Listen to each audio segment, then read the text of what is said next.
પાઠ 4 પૂજ્ય મોટા.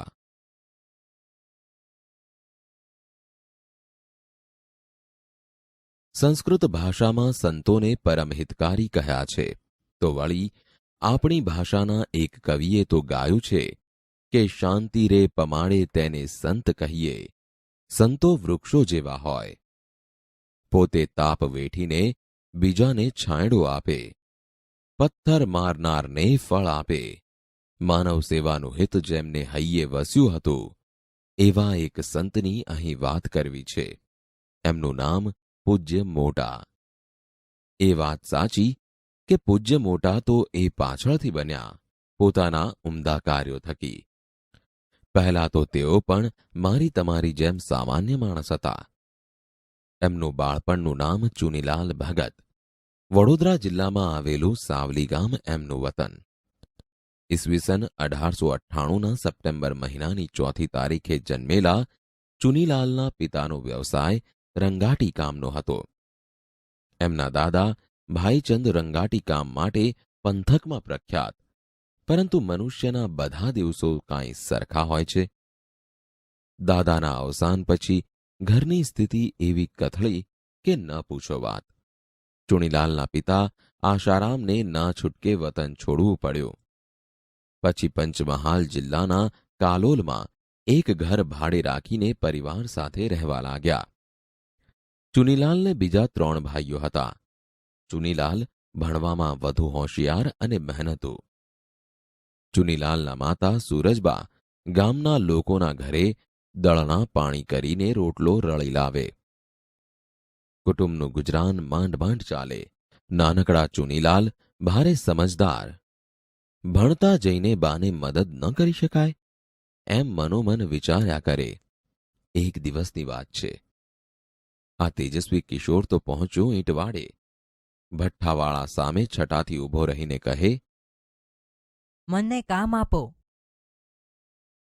તું શું કામ કરીશ છોકરા? તારી ઉંમર તો ભણવાની છે.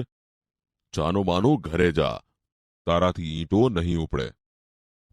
હું ભણું જ છું, પણ તમે જ કહો, મારે બાને મદદ ન કરવી જોઈએ? બા એકલી થાકી જાય છે. તમે મને ઢીલો ન ગણશો. મારું કામ જોયા પછી કહેજો. આમ ઈંટવાડે ઈંટો ઉપાડવાનું કામ તેણે કરવા માંડ્યું. કોઈ વાર કડિયા કામે પણ જતો. અરે, કપાસના કાલા વીણવાથી માંડીને ખેતરમાં ડાંગર રોપવાનું કામ પણ તેણે હોંશે હોંશે કર્યું. બાળપણથી જ બીજાને મદદ કરવાની તેની ભાવના.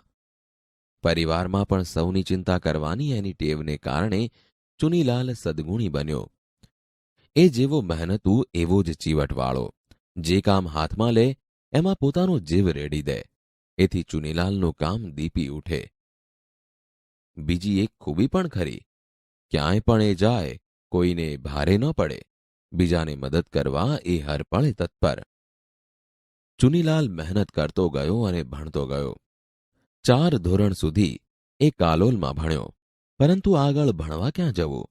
છેવટે એ ગોધરા ગયો. ભણતા જઈને મહેનત કરવાની પોતાની ટેવને એ વળગી રહ્યો. એક વેપારીને ત્યાં કામે રહ્યો.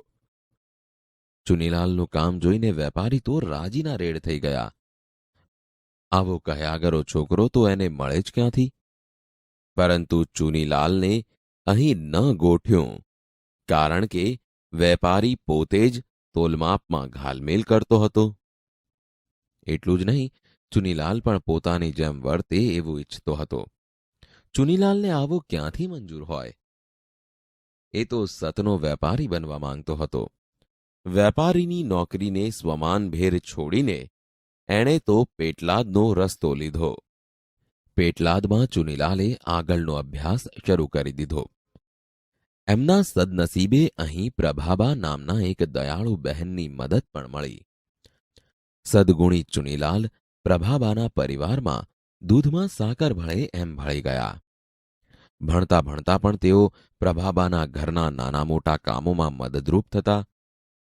નસીબને આડેનું પાંદડું ખસવા લાગ્યું હોય એમ અહીં ચુનીલાલને શિક્ષકો અને આચાર્યની મદદ પણ મળવા લાગી.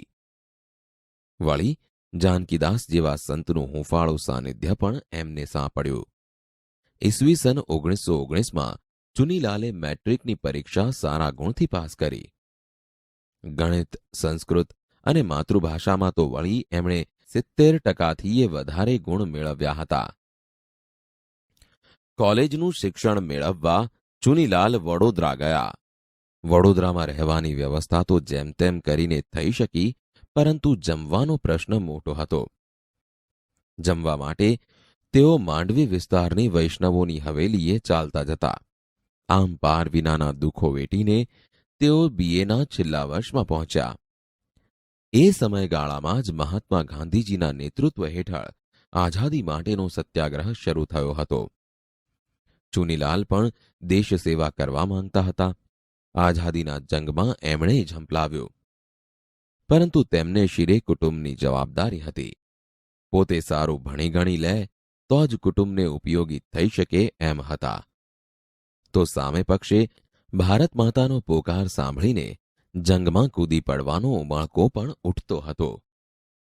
ચુનીલાલે મનોમંથન કર્યું. અંતે સ્વાર્થ સામે પરમાર્થ જીત્યો. ચુનીલાલ દેશ સેવામાં લાગી ગયા. જો કે કુટુંબને યથાશક્તિ મદદ કરવાનું તો એ ન જ ચૂક્યા. પછી તો ચુનીલાલ ગાંધીજીએ સ્થાપેલી ગુજરાત વિદ્યાપીઠમાં જોડાયા. નાના મોટા કામો કરીને તેઓ પોતાનો રહેવાનો જમવાનો ખર્ચ કાઢી લેતા. ઘણીવાર તો ચુનીલાલ ચણા મમરા ફાંકીને પણ ચલાવી લેતા. દેશ સેવા કરતા કરતા એમણે ભણવાનું ચાલુ રાખ્યું.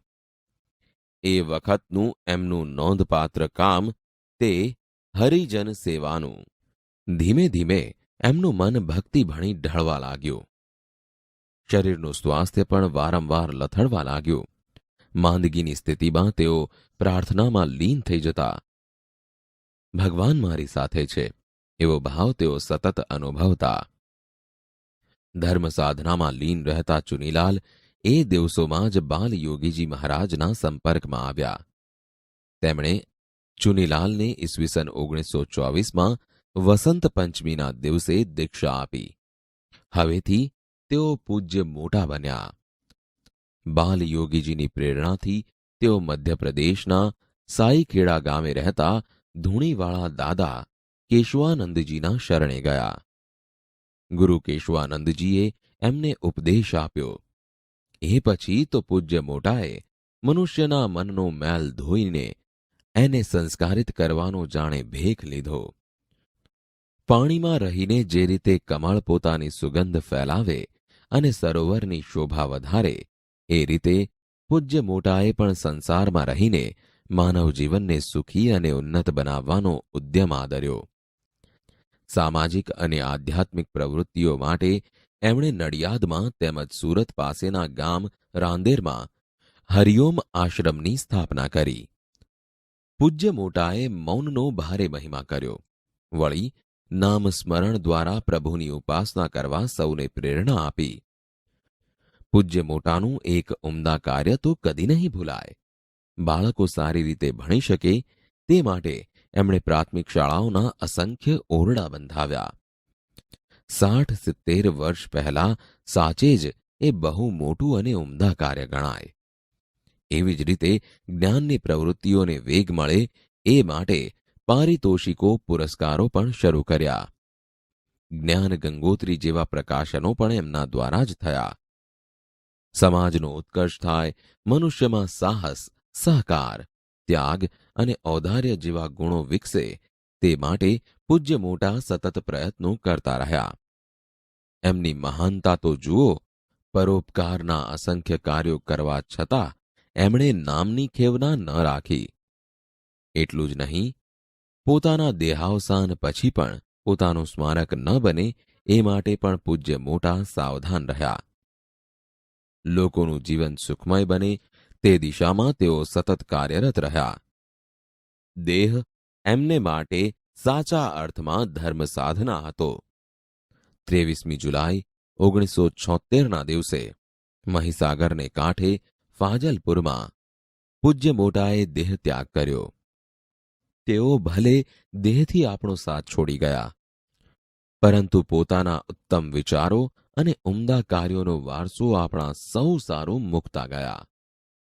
પોતાના પરોપકારના કાર્યો થકી મોટા બનેલા આ મહાપુરુષને હૃદયપૂર્વકના વંદન હજો.